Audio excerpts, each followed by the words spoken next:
Good morning and welcome to the Anoka County Board meeting for March 10th, 2026. Would you please rise and join me in the Pledge of Allegiance to the flag? Pledge allegiance to the flag of the United States.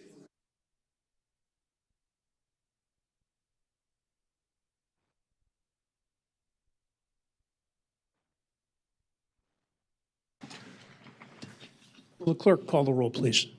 Commissioner Heinrich? Here. Commissioner Brasted? Here. Commissioner Reinert? I am here. Commissioner Schulte? Here. Commissioner Gamache? Here. Commissioner Jepson? Here. Commissioner Meisner? Here.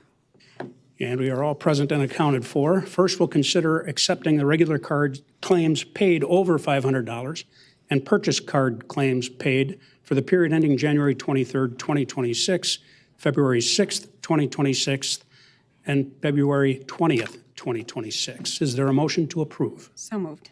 I have a motion by Commissioner Brasted. Is there a second? Second. Second by Commissioner Jepson. Any discussion? Seeing none, this is a roll call vote. Commissioner Brasted? Aye. Commissioner Reinert?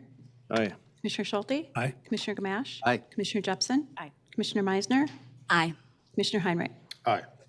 And that passes unanimously. Next, let's approve the minutes from our February 17th, 2026 County Board meeting.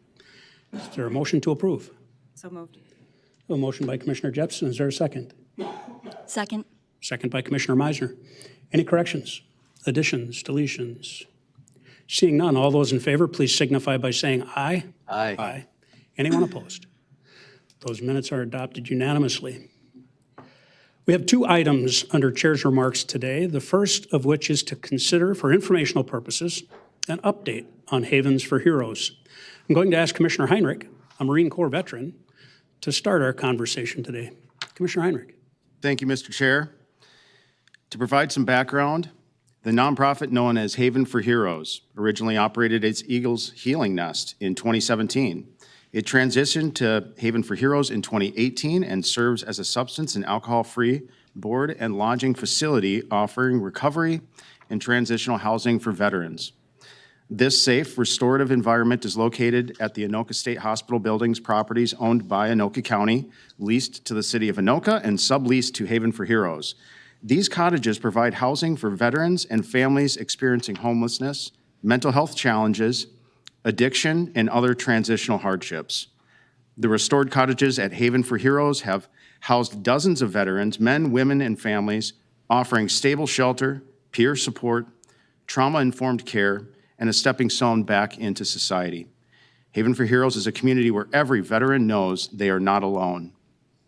To provide an update about what's been happening at the campus, we'd like to invite Haven for Heroes co-director Bart Ward to say a few words. Welcome, Bart, and welcome, Ellen. Thank you for being here today.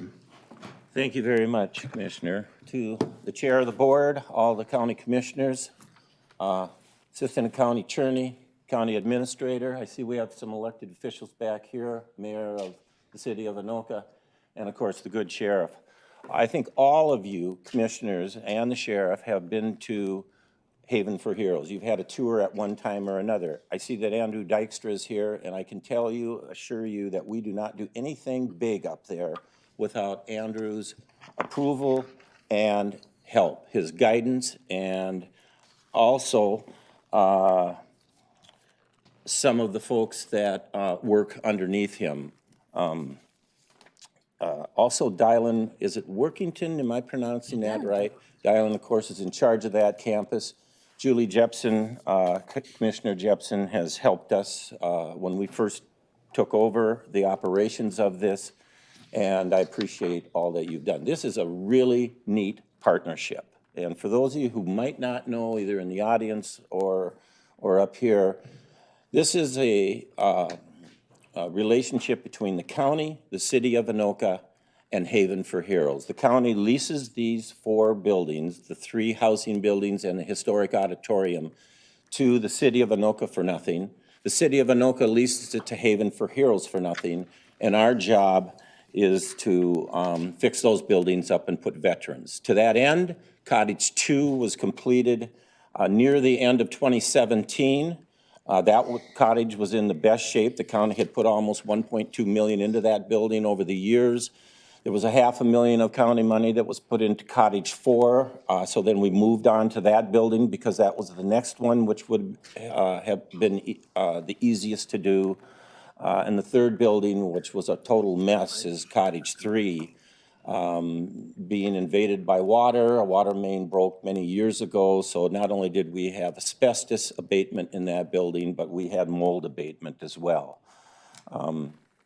So Cottage 4 is for women and children. The most women we've had in that building are 7 women and 7 children, 14. We can hold 25, but we are not putting men in that building. That is a women's building. Most of the women, unfortunately, that we serve have had some type of sexual trauma in or out of the military or both. We have had women as far away as from Tulsa, from southern Arizona that have found their way to the VA in Minneapolis. This woman was on the run from a guy that worked in a police department in Arizona, had resources. He wasn't a sworn officer, but he had resources to track her down.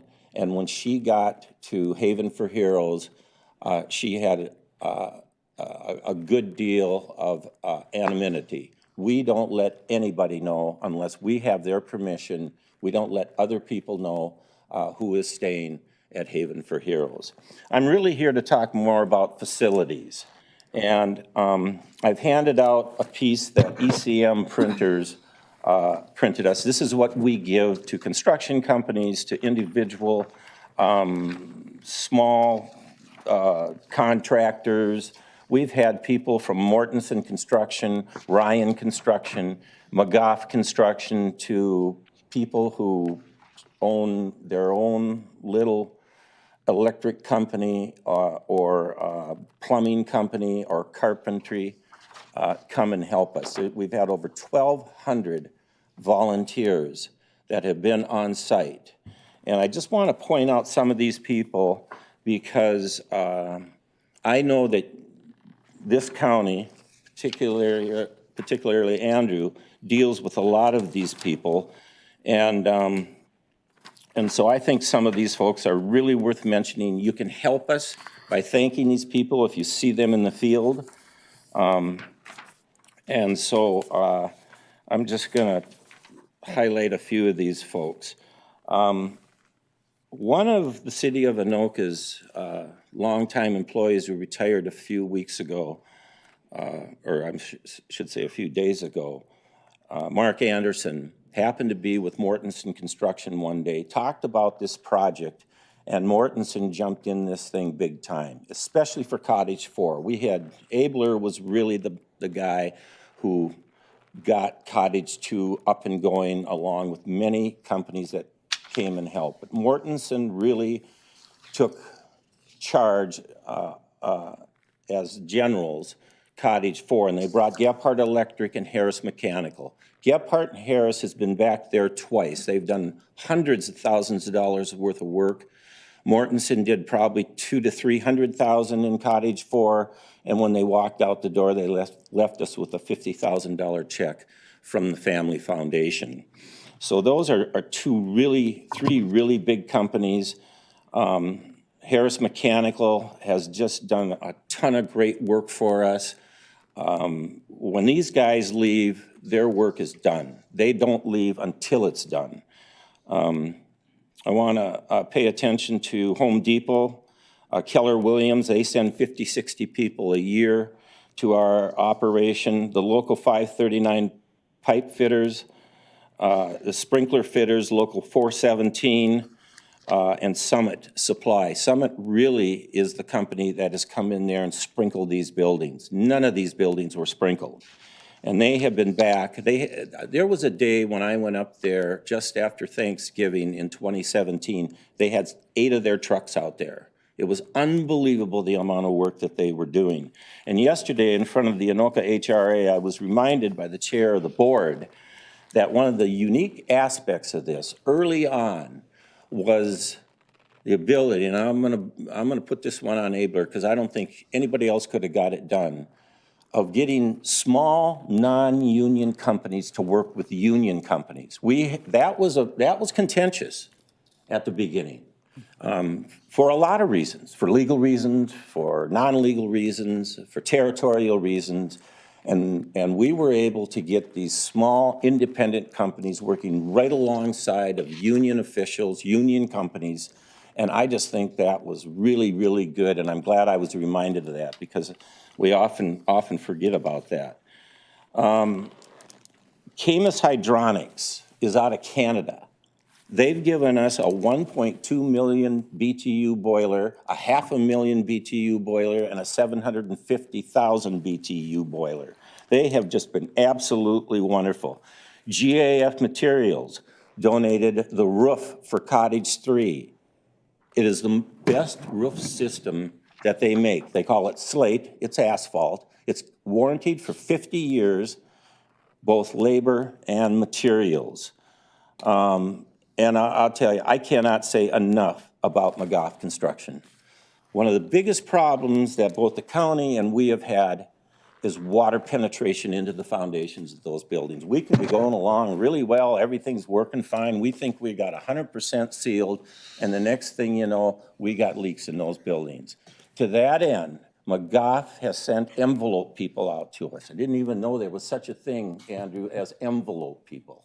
But they got this guy that specializes in telling you how to keep your building from having water come into it. To that end, over 60 yards of concrete have been donated to Haven for Heroes from 3 of the concrete companies that you see on these sheets. These companies have come in there repeatedly with concrete. Our people form it up, and so what we've been doing is skirting the foundations with concrete.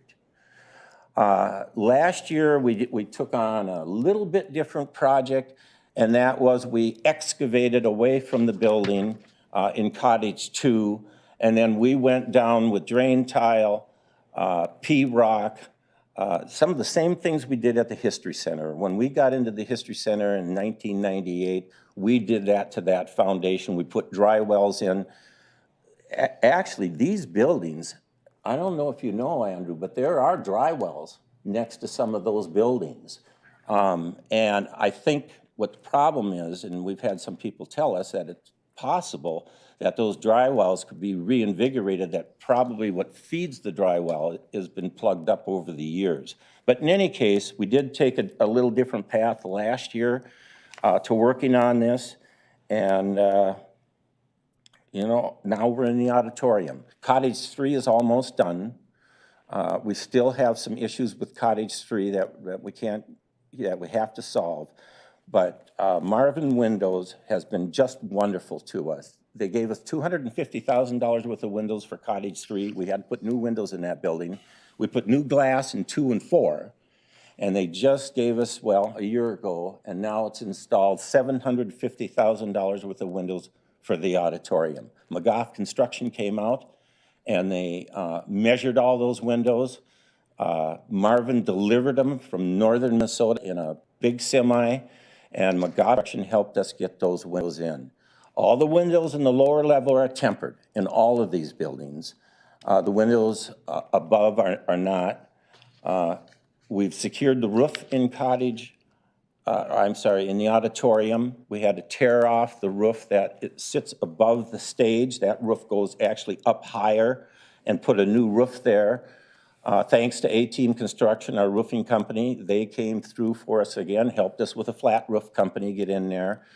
That flat roof company has come back and donated time and material to us 5 or 6 times, and we think we have a pretty good roof on that auditorium that can last probably 7 or 8 years before we really have to think about doing what we did over at the History Center back in 2002, and that is tear the whole roof off and start all over. If we do that, we'd like to do it in asphalt. We know it's expensive, but what the city of Anoka has told me, what they're doing with their buildings, we think asphalt's the way to go. That's what we did over at the History Center.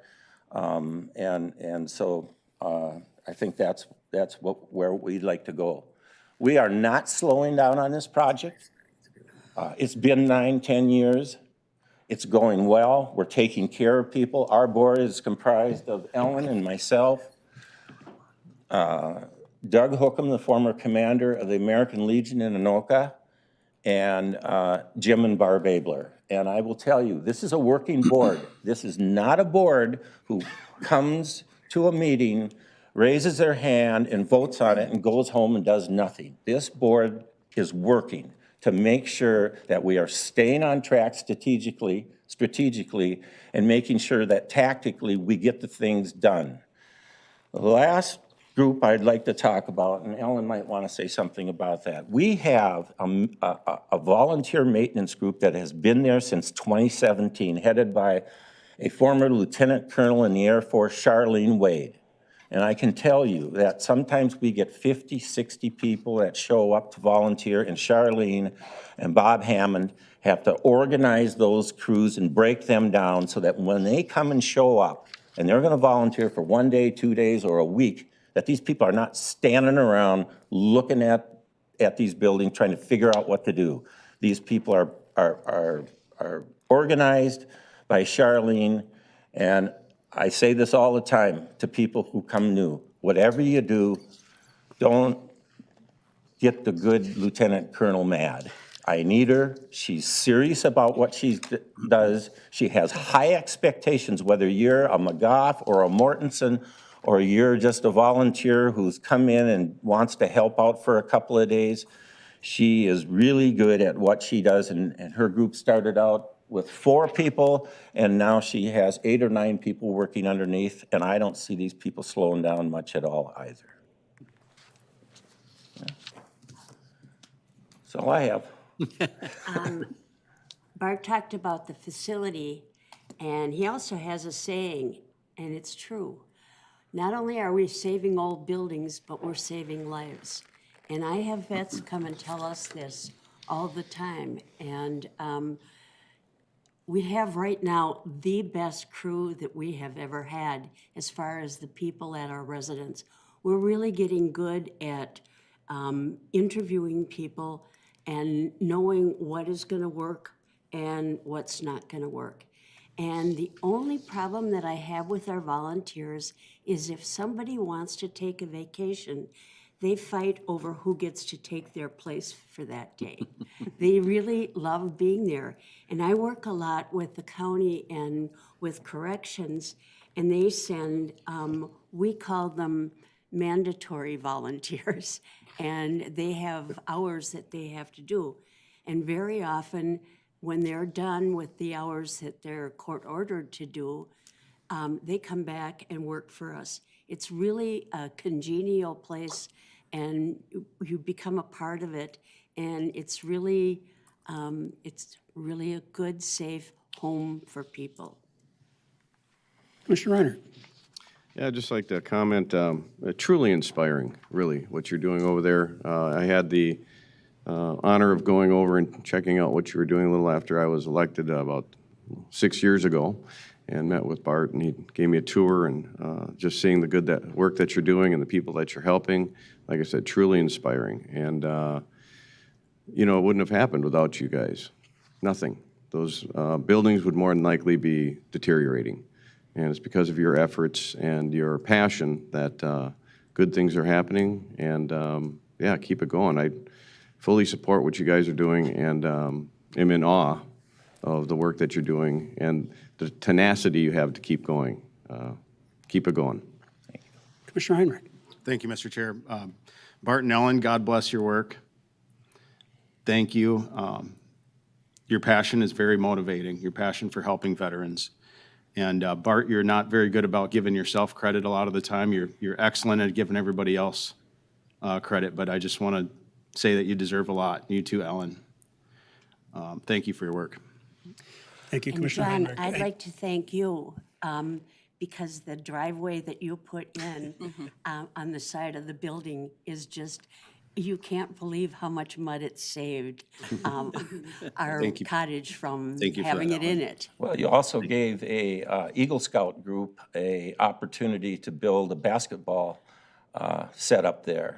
So we've had 5 Eagle Scout projects that have built sheds and you guys want to play horseshoes one day? Go on up there. We got really good horseshoes built by Eagle Scouts. Well, thank you, Bart and Ellen, and in absentia, I would like to thank Senator Abler and Barb. They not only put forth a lot of mental effort, political effort, but a lot of back labor. I remember them in those buildings regularly working, so I'd like to thank them publicly as well. What you do is really important and necessary, and I think it helps our veterans who are struggling to get back on their feet and make better of their lives. You make that happen. We appreciate your work, and I'd also like to express my gratitude to those who have served and continue to serve, including our own Commissioner Heinrich. So thank you again. Thank you. Thank you.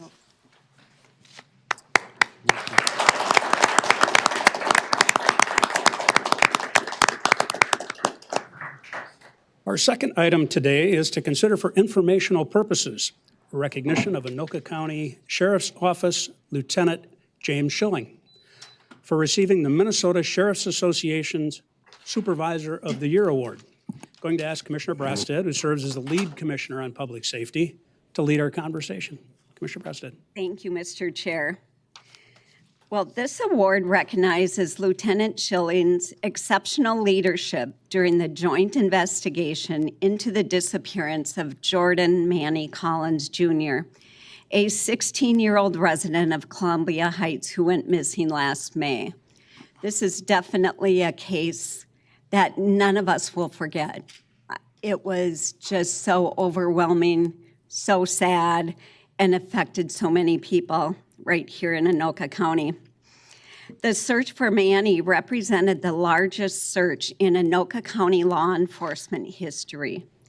The investigation sadly ended with law enforcement staff at the waste management landfill in the city of Elk River in search of evidence and human remains. As part of this case, Lieutenant Schilling managed the nearly 500 different search personnel across more than 40 agencies who helped at the site where Manny's remains were ultimately found. Lieutenant Schilling coordinated the assembly, the operation, the maintenance, and final disassembly of the command post and campsite. Without all the assistance on this case and Lieutenant Schilling's effective leadership, Manny's family may have still been waiting for answers. At this time, I invite Sheriff Wise to say a few words. Thank you, Commissioner Brasted, Chair, rest of the commissioners. Thank you so much for taking time to acknowledge the work of Lieutenant Jim Schilling. And I'll speak on his behalf. He's standing here feeling awkward, mostly in the sense that he, the person, is being acknowledged for his work. Meanwhile, it was truly a very wide collaboration of a number of law enforcement agencies. So the way I explained it to him to try to get him to come to this was please understand that it's important for the organization to see that the county commissioners notice this kind of work that's getting done. It makes an enormous difference to our residents. Because like the words that you had just said, Commissioner Brasted, is that I'm in my 32nd year in law enforcement here in Anoka County. By far, this is the biggest, or was the biggest and most complex investigation I've ever been a part of. It had sort of a bittersweet outcome, but that said is that we prevented a mother from having to grieve her son at a landfill. And I don't know what more honor could be for our work than to give her the peace and serenity of knowing where her son is, rather than unknown aspect of it all. So with that, if you don't mind, I thought it would be best if I read the letter, the nomination letter that went to the Minnesota Sheriff's Association. Lieutenant Schilling was recognized as Supervisor of the Year for 2025 at the December conference of the Minnesota Sheriffs. So with that, the nomination letter reads, on May 16th, 2025, a 16-year-old boy was reported missing from his father's apartment in Columbia Heights. The Anoka County Sheriff's Office Criminal Investigation Division Major Crimes Team joined the Columbia Heights Police Department in the investigation when early indications pointed to homicide. The joint investigation led law enforcement to the waste management landfill in the city of Elk River in search of human remains. Lieutenant Schilling was in overall operational command of the joint operation with the Federal Bureau of Investigation. He worked with over 40 different public safety agencies to staff the search operations. The search began on June 6th and continued through July 18th. On June 28th, incomplete remains of the missing boy were located in the landfill. Mind you, we continue searching for every bit of evidence we could possibly find. Search represents Anoka County law enforcement history. Lieutenant Schilling managed nearly 500 different search personnel across more than 40 agencies that helped at the site. He also coordinated the assembly, operation, maintenance, and finally disassembly of the sprawling command post and campsite located at the top of the hill within the landfill. The command post and search teams face constant environmental challenges, high winds, severe weather, extreme heat, unstable ground, and hazardous materials. And I'll jump out of the letter to say a number of county commissioners were able to make it to the site and had a very clear appreciation for the level of work that was being done there, and thank you for those of you that were able to make time to do that. While this was a joint effort from many agencies, Lieutenant Schilling went above and beyond and gave selflessly of himself during the search. He worked on the site for hundreds of hours, many of which were uncompensated. His ability to manage people, equipment, and overall operations was exceptional. His ability to stay focused and optimistic each day for those coming to help was also inspirational. In nearly every aspect of the search, Lieutenant Schilling went well beyond what was expected of him in this role. The success of this operation is largely due to his leadership, composure, optimism in the face of long odds and difficult conditions. And again, I'll say I can't speak to the importance or highly enough of the importance of keeping the morale up for the people that were searching. It was very easy to get discouraged when day after day, literally for weeks, we were unsuccessful in finding what we were looking for, and it was easy to get discouraged. And Jim and the team keeping people's morale up was exceptionally important. So, of course, as a result of this, Jordan Collins Sr., the father, was arrested and is currently charged with second-degree murder. His trial is pending. The trial date has been set. It's coming up here in the near future. But with that, we are honored that our office was able to bring closure for the family, for the mother who's understandably distraught over this whole situation. But again, thank you once again to the Board of Commissioners for acknowledging Jim Schilling. He's a good man. Well, thank you, Sheriff Wise and Lieutenant Schilling. We thank you for your commitment and unwavering dedication to this case. While this was not the outcome the community was hoping for, we're thankful for your leadership that helped to bring closure. We sincerely thank you and congratulate you on your award. Thank you.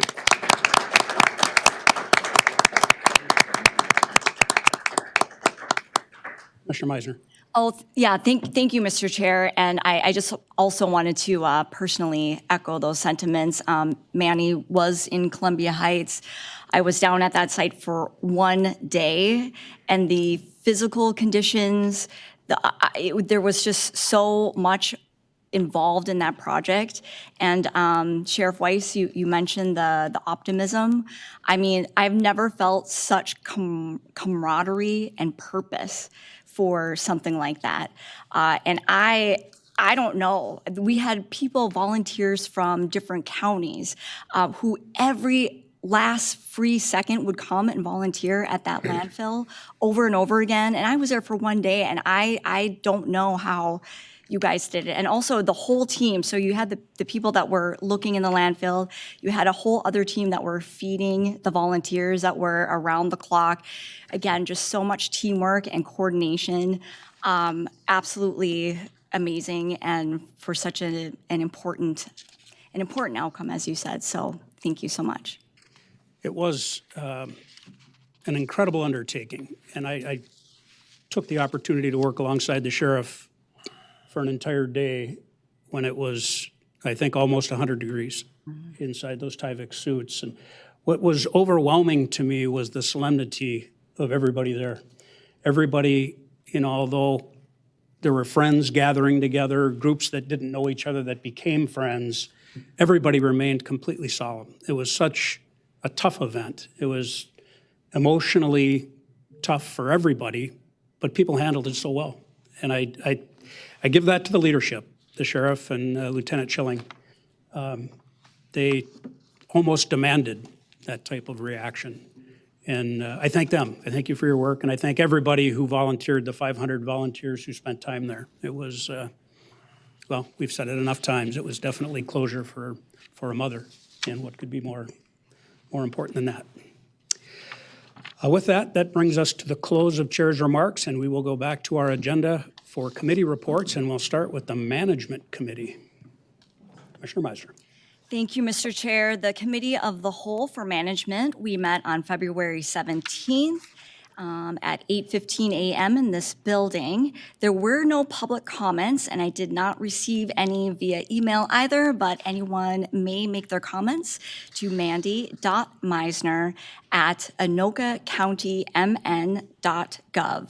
So on our consent agenda today, we have just one action item. This is renewing the Workday Human Resources Management System model, and this would be under a master services agreement, contract SCON 26-0000205 in the amount of $4,355,294.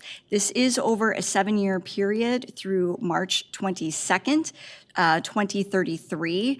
And so this is coming before us because basically Workday was with our human services and then is also now being integrated as a master's contract with finance. So with that, I will move that item. There's a motion before us. Is there a second? Second.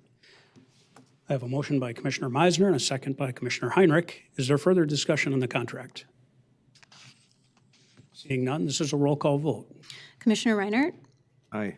Commissioner Schulte, Aye. Commissioner Gamache. Aye. Commissioner Jepsen. Aye. Commissioner Meisner. Aye. Commissioner Heinrich. Aye. Commissioner Brassad. Aye. And that passes unanimously. On to your informational items. Yes, thank you, Mr. Chair. As you know, I do always like to share informational for the public. So one of the items was to consider an employment agreement. This was for Lisa Getskow, thank you very much, and appointing her as the Department of Director for the Job Training Center. So this actually already happened. This was voted on and ratified at our last board meeting, and she started February 20th. The other informational item was a presentation about our employee engagement survey, and this was the third that was done. These are conducted by third parties. We had a 52% participation rate. So this was very high when it comes to surveys. I do want to thank everyone who participated in that and made your comments. It is truly helpful to guide us about how to make improvements. And then the last informational item was the Human Resources Year in Review. And so we went through some of the improvements that went on in year 2025. So with that, that concludes my report. Thank you, Commissioner Meisner. We will then move on to our Transportation Committee of the Whole report and Parks, and we'll start with Commissioner Heinrich. Thank you, Mr. Chair. Before you start, Commissioner Heinrich, I will ask if any board members would like to remove anything off the consent agenda to be voted on individually. Seeing none, please continue, Commissioner Heinrich. Thank you, Mr. Chair. So the Committee of the Whole of Transportation and Parks was held on March 3rd at 1 o'clock at the Transportation Division facility. And we had, I don't want to steal your thunder, Commissioner Reinert, we did have a Parks update, but I'll go into the consent agenda for now, Mr. Chair, for the transportation or highway. So the first thing we have on our item is, on our agenda here, is consider recommending the award of contract SCON 26-0000930 in the amount of $767,802.75 to JL Tice, Inc. For the replacement of traffic control systems at the intersection of 85th Avenue, County Road J, and Lexington Avenue in the cities of Blaine and Shoreview. I think there was 9 bidders, and JL Tice came in lowest responsible bid. The second item is contract SCON 26-00000895. This is a professional services contract with TKDA for construction administration services for the reconstruction of 40th Avenue and Main Street to Trunk Highway 47. Agenda is contract SC 000896. And this is also a professional services contract with TKDA for construction administrative services for reconstruction at Mississippi Street and East River Road to Trunk Highway 47 in the city of Fridley. And we are, Mr. Chair, the reason we're hiring TKDA for some professional services here, we are looking more in, we have a few people in our highway department, so we need some help with some of these projects.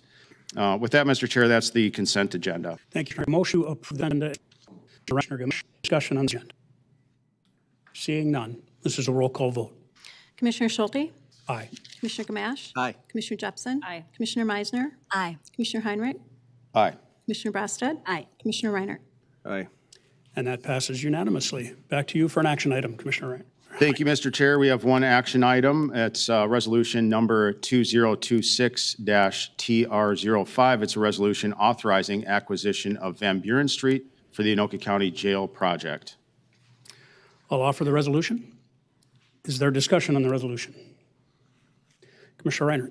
Yeah, I will not be supporting this. I've talked often about the oversizing of the jail project that we've been working on since I've gotten here 6 years ago. And yeah, we're still not anywhere farther. We're vacating a street, but we don't have a plan of what the jail is even going to look like. So it really doesn't make sense for us to vacate this street until we at least know what it's going to look like and how many cells it's going to have. But we don't have any of that information. It's very much cart before the horse. So I will not be supporting this. Thank you, Commissioner Reiner. Commissioner Heinrich. Thank you, Mr. Chair. I also will not be supporting this. I'm not in favor of crossing Van Buren. Thank you, Commissioner Heinrich. Commissioner Meisner. Thank you, Mr. Chair. I will be supporting this out of necessity, but I did just want to acknowledge the mayor in the audience today, Mayor Skoquist, and others attending. So I appreciate your time. Thank you. Thank you. Seeing no further comments, we'll move to a roll call vote. Commissioner Gamache? Aye. Commissioner Jepsen? Aye. Commissioner Meisner? Aye. Commissioner Heinrich? No. Commissioner Brassad? Aye. Commissioner Reiner? No. Commissioner Schulte? Aye. And that item passes and moves forward. To information, Commissioner Heinrich or Commissioner Reiner? I'll go first, Mr. Chair, just real quick. It was a pleasure and an honor to be invited by the Highway Department for this year's Polar Plunge, which supports Special Olympics.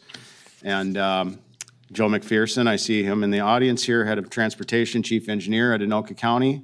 I will be doing it next year, but it hurt. Thank you for the picture. I know you can't see that, but it's a good event. It was in Blaine, and there was hundreds of people there rooting everybody on, and hundreds of people jumping in, all for a good cause. And I want to point out Commissioner Schulte was not there this year, but for many years, Chair Schulte was jumping in that exact suit or one like it. And this year we wore safety yellow, so appreciate it. Thank you, Mr. Chair. Thank you, Commissioner Heinrich. Commissioner Reiner. Okay, I do have a couple of things in parks. We don't have any action items, but I would like to comment on the Polar Plunge too. When the opportunity arose, I said that I was going to do it, and then I kind of talked you into it, actually. And then I didn't show because I had a scheduling conflict, but I'll be there next year. Parks, we got a few things here. We'd like to honor the retirement of Julie Teskey after 28 years of service. I'd like to mention that the Bunker Beach Water Park is off to a great start. We are 31% ahead in selling season passes over last year. Last year at this moment, we had 473 passes sold, and this year we have 690. So lots of excitement about the wake pool this year. Bunker Hills Boardwalk, that is located south of Bunker Lake Road, I think by Goldenrod. If you can see the construction that's going on there. Local residents are excited about that, and the completion for that boardwalk will be June of '26, so this spring. Recruiting season is underway for seasonal hiring for 350 to 400 summer positions in our Parks Department. We're looking for 180 staff members for Bunker Beach Water Park, a fun place to work in the summer. 40 to 50 people to staff Chamonix Golf Course, and 80 to 100 staff members for parks in general. So contact our Parks Department for more information and work for Anoka County. And that concludes my comments for today. Thank you, Commissioner Reinert. And that does conclude our Committee of the Whole reports for today. We'll move back to our regular agenda and item 8, where we'll consider approving the Anoka County Board of Commissioners operating procedures and guidelines. You have a draft in front of you, a recent one that was updated as of this morning. I will go ahead and move this item to get it on the table. Is there a second? Second. Second by Commissioner Meisner. It is now before us, and we'll accept comments. Commissioner Reinert?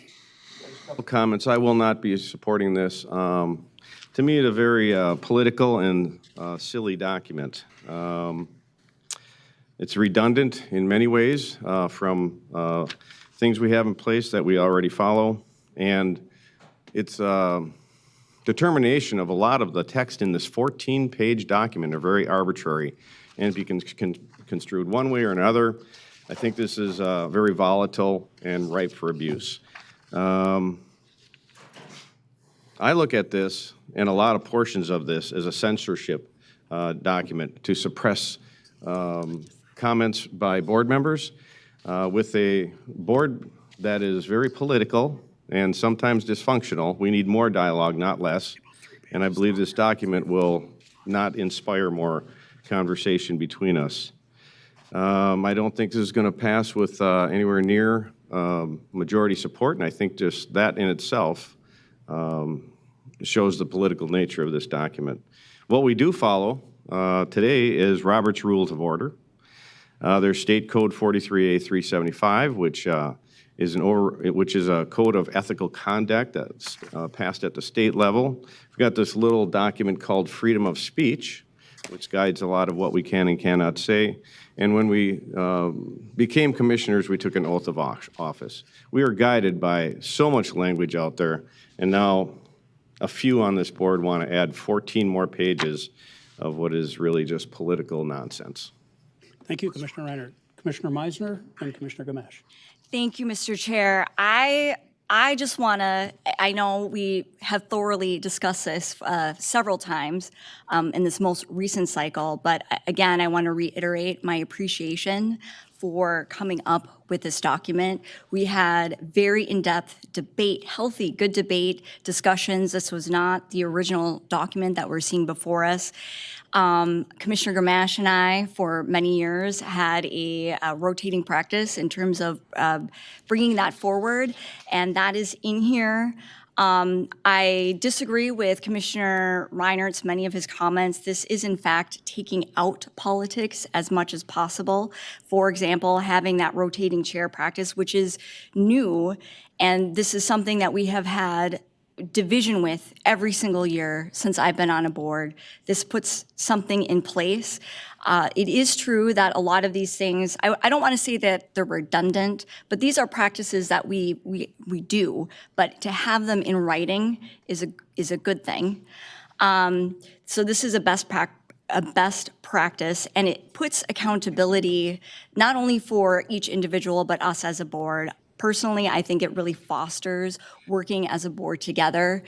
Everything in here still has to go by a majority vote, so there's nothing that is out of the ordinary in terms of policy or practice. If there is anything that we don't like, then we as a board, as a majority, can change that.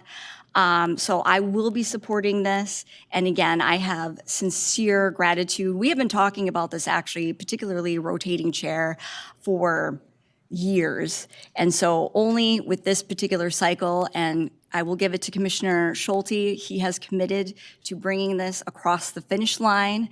We have got to keep this moving because we've been talking about it for much too long. And I just also want to reiterate what the actual title of this document is. It is the Operating Procedures and Guidelines. Thank you, Mr. Chair. Thank you, Commissioner Meisner. Commissioner Gamache. Thank you, Chair Schulte. First of all, there's only 9 pages on this document, so Only 9? only 9 It was 14. at one point in time. I was at the State House yesterday for a couple different meetings, but Ways and Means Committee and the Transportation Committee. And you can say what you want about the state legislature, but the decorum that they have in their meetings, very direct. They don't really, while they might have comments back and forth to each other that could be seen as partisan or whatever, it's always very cordial. Those meetings run very smoothly.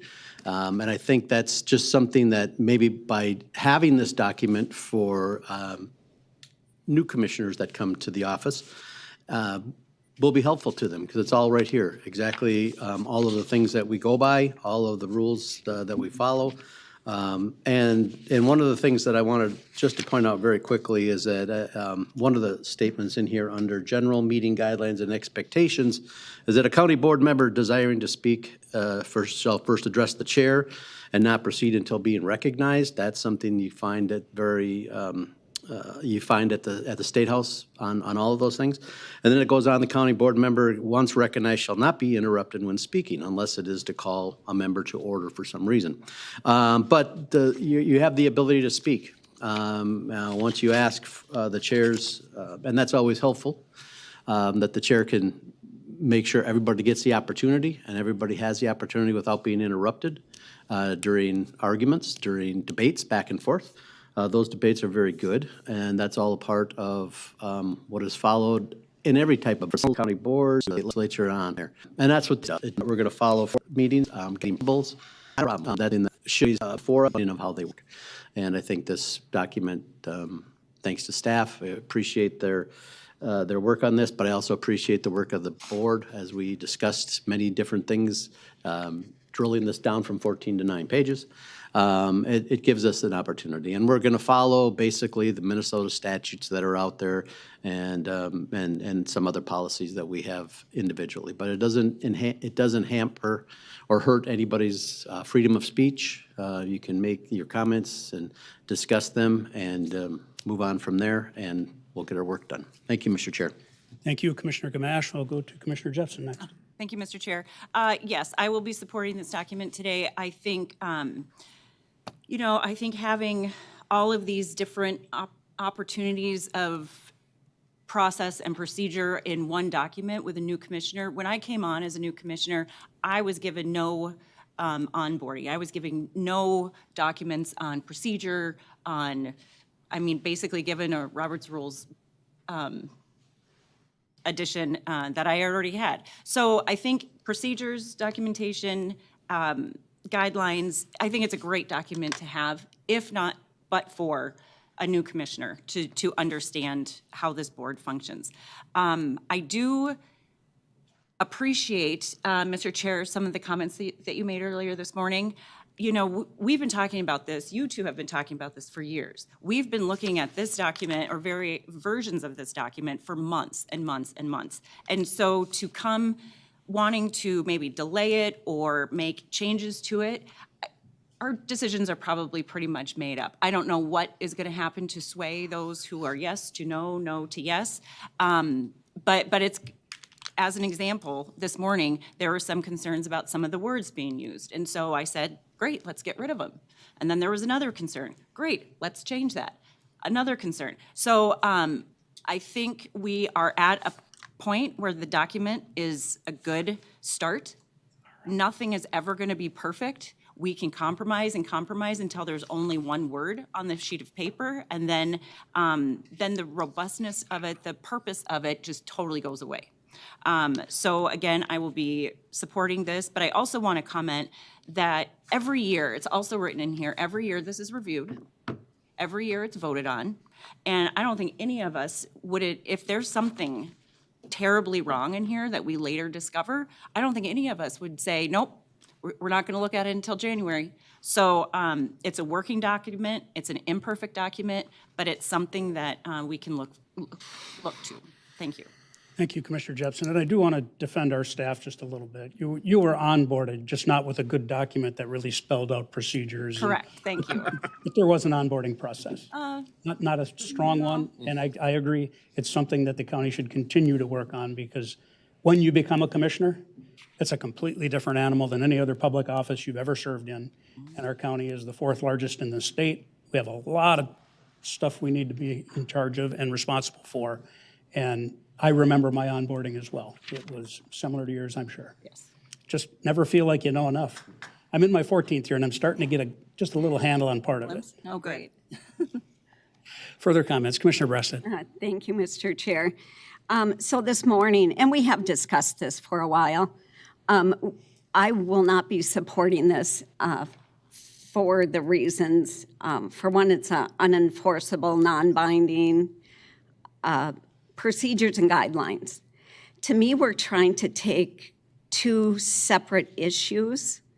One being procedures, calling out how the board operates, passes resolutions. I can be on board, I can support that.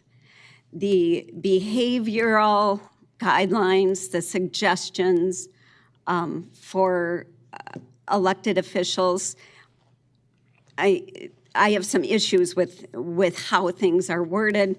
They did, after this morning's meeting, make a couple of the changes I suggested. I appreciate that.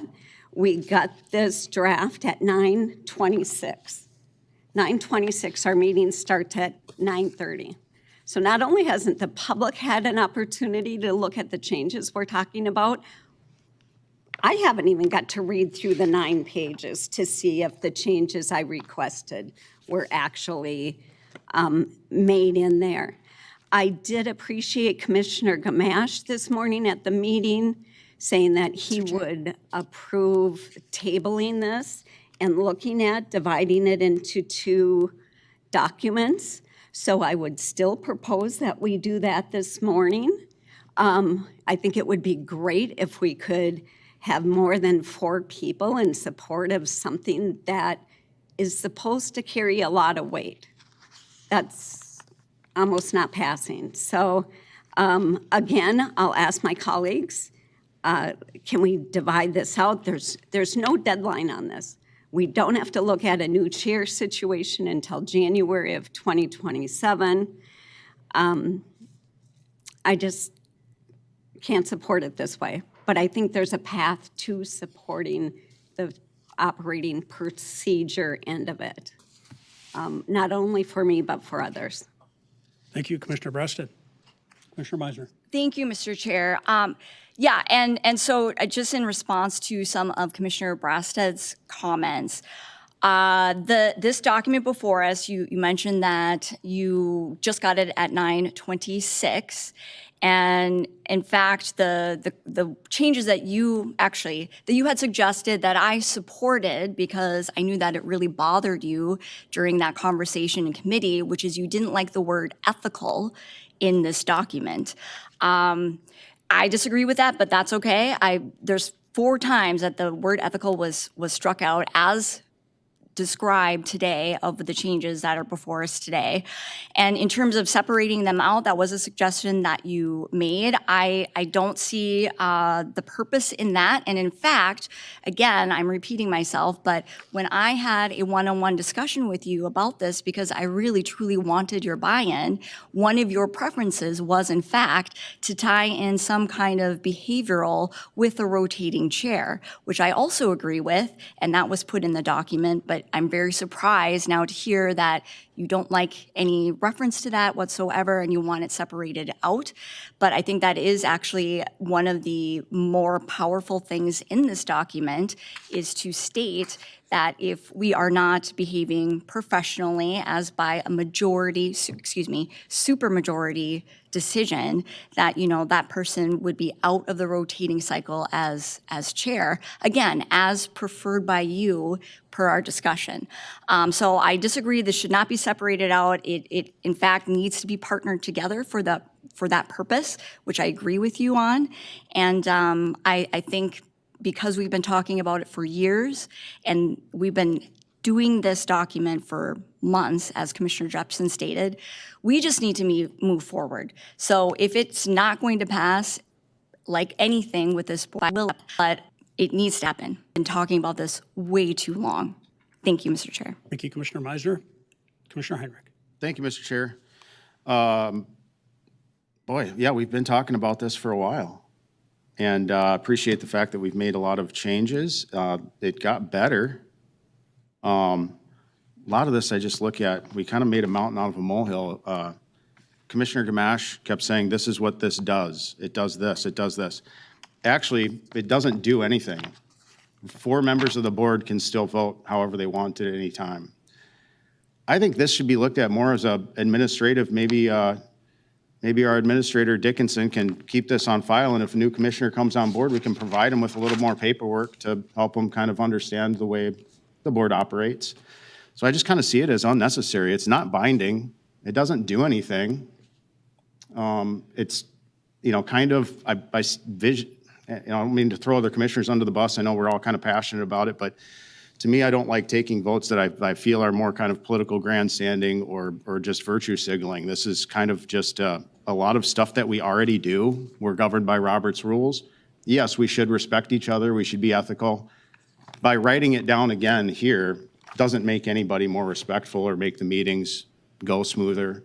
So that's kind of my frustration. I'm thinking I might just, I'd like to vote yes or no on stuff, but I might abstain on this because I don't really have so much of an issue with it. I just don't see it's super necessary. There are some subjective terms in here. I think that's why Commissioner Brasted brought up anybody's idea. Maybe 4 members of the board thought one thing was unethical, where the other 3 think that it was fine. We're not talking about obvious things, but sometimes there's heated discussion in a committee meeting, and one member of the board could offend another member. And so I'm a little concerned about how something could be subjective.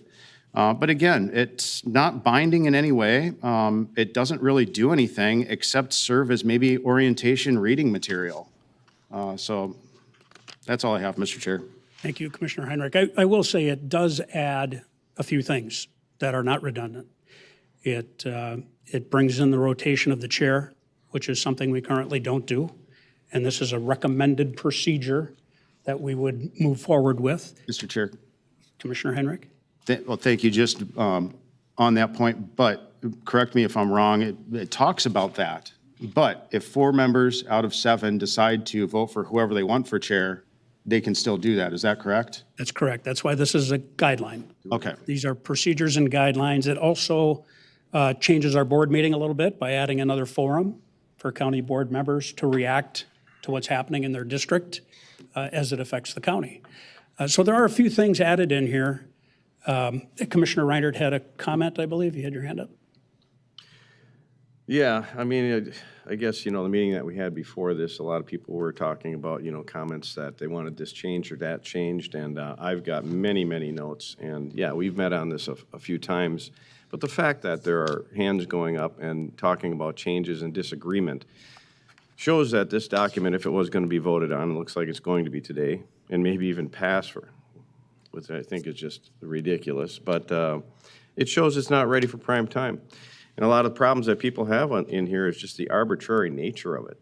I mean, I think it's laughable that this document says that once you start talking, you can't be interrupted. My God, I am interrupted constantly by fellow commissioners because they don't like the content of what I'm talking about. And I don't really care if you like what I'm talking about. I'm representing 55,000 people. And I get to speak. I get to represent them. So the fact this document now is going to stop people from interrupting me, I doubt that. Thank you, Commissioner Reiner. Commissioner Meisner. Thank you, Mr. Chair, and I won't keep belaboring. I mean, we all know our positions. The one thing that Commissioner Heinrich, though, you know, it's, so on one hand, you say this is unnecessary, doesn't do anything, yet you're very hesitant to support something like that. The reason that there's 4 votes for the rotating chair is because, you know, you want to find that balance, whether it's this board or future boards, as we've discussed, that whoever that chair is, they still need the support of the board in that year. So, and you are correct. We've never done a rotating chair practice before. We've been debating that for several years.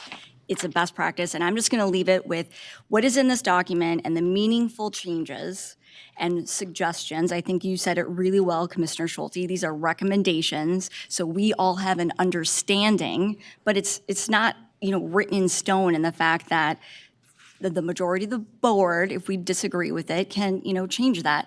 This is a best practice, and this is us walking the walk. We talk all the time about striving for excellence. It's part of our mission that we strive for excellence, but yet when we are given an opportunity, we should be embracing that to show that in action. And for me, that is absolutely what this document represents, is a best practice and striving for excellence for the best that this board can be. Thank you, Mr. Chair. Thank you, Commissioner Meisner. I would suggest, though, to get this into Administrator Dickinson's file cabinet, we have to approve it first. You can't just slide this in there and present it. So it is something we need to do. There is a motion and a second on the floor, and seeing no further discussion, this will be a roll call vote. Commissioner Jepsen? Aye. Commissioner Meisner? Aye. Commissioner Heinrich? Abstain. Commissioner Brasted? No. Commissioner Reiner? No. Commissioner Schulte? Aye. Commissioner Gamache? Aye. And that item passes. That will come before us every year in January at our organizational meeting for adoption, modification, deletions, whatever we see fit. Thank you. And thank you, staff, for the recent 3 months of really hard work, and prior to that, other renditions of the same thing, but thank you. We'll now move on to item 9, where we'll consider, this is 9A and B, and we'll take those together, where we consider approving the following relating to appropriations for the 2026 Memorial Day and Veterans Day observances. Pursuant to Minnesota statute, section 375.35, Anoka County appropriates $250 to each post of a recognized military service persons organization or society organized, holding charter from Congress or incorporated in this state for the purpose of defraying Memorial Day and Veterans Day exercise expenses held within Anoka County, provided a written request is submitted to county administration by December 31st of 2026. And item B is appropriating pursuant to Minnesota statute, section 375.34, up to $3,500 to the Anoka County Veterans Council to aid in the observance of Memorial Day and Veterans Day. Is there a motion to approve 9A and B? So moved. A motion by Commissioner Heinrich. Is there a second? Second. Second by Commissioner Brasted. Is there discussion? Just under discussion, this is pursuant to a statute. I assume the $250 is called out in statute. If it's not, it's not called out. It is something I think we should look at before too long. It's been $250 since I started on the board, and it sure seems to me like their costs have gone up for doing these type of events.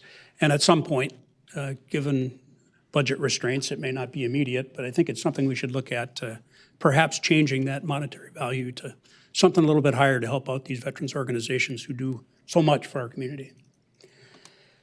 With that, there is a motion and a second on the floor. Brian, did you have an answer, or? Yeah, I don't know how to work these mics, but yeah, there's no dollar amount outlined in the statute, so if the board's prerogative was to raise that in future years, I think that would be an option, and we can always look into that for next year. if that's desired. That is an item that it's how it was budgeted, but the point of the matter is when we discuss budget for appropriations, it could certainly be looked at. Thank you. Thank you for your work, Brian.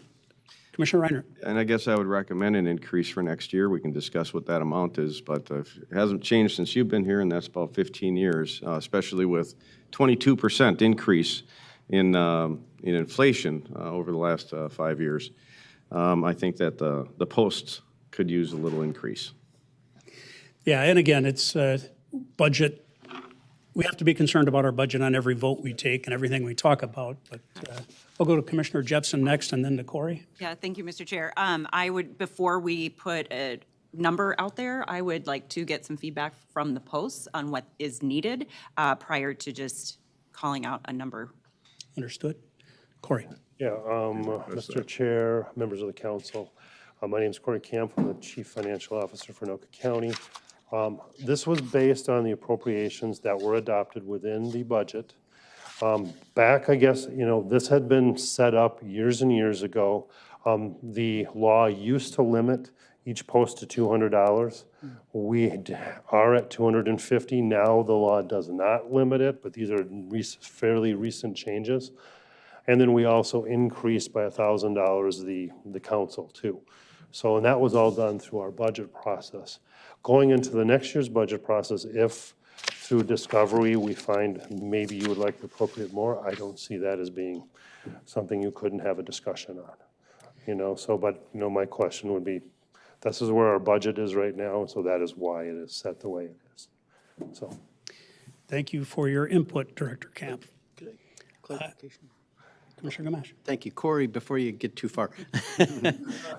So the 3,500, you said the first part used to be $200 for each organization, but the Anoka County Veterans Council is different than an organization because it's our body, or it's something under our.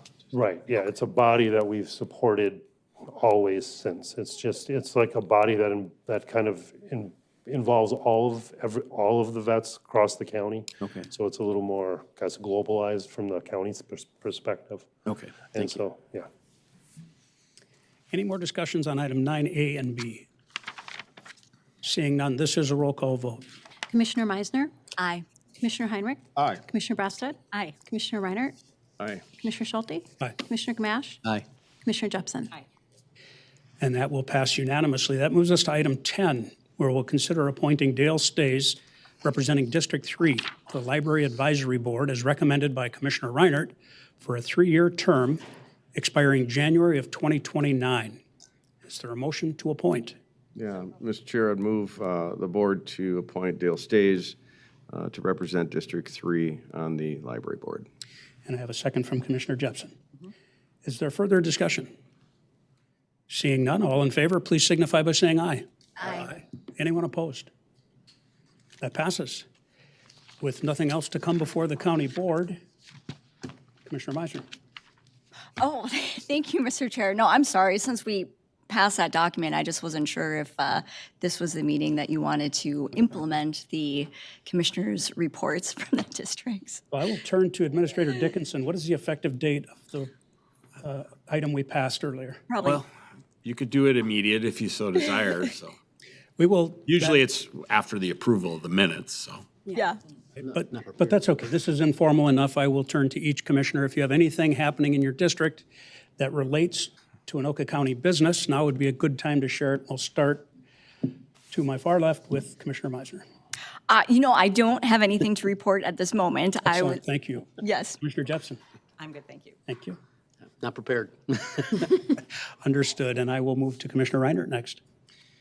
Well, I know the American Legion in the great city of Lina Lakes has an upcoming bunny breakfast. I believe it's on Palm Sunday, and I'll be in their kitchen cooking. I think it's $12 for adults, $6 for kids, under 5 free. Stop on by. So it's a bunny breakfast. They're not serving rabbit, though. Well, we're doing, no, everything but. Thank you. Commissioner Brassad. Nothing today, thanks. Thank you. Commissioner Heinrich. Nothing at this time, Mr. Chair. Thank you. Excellent. With that, we are adjourned. And we will have open mic in a minute or so.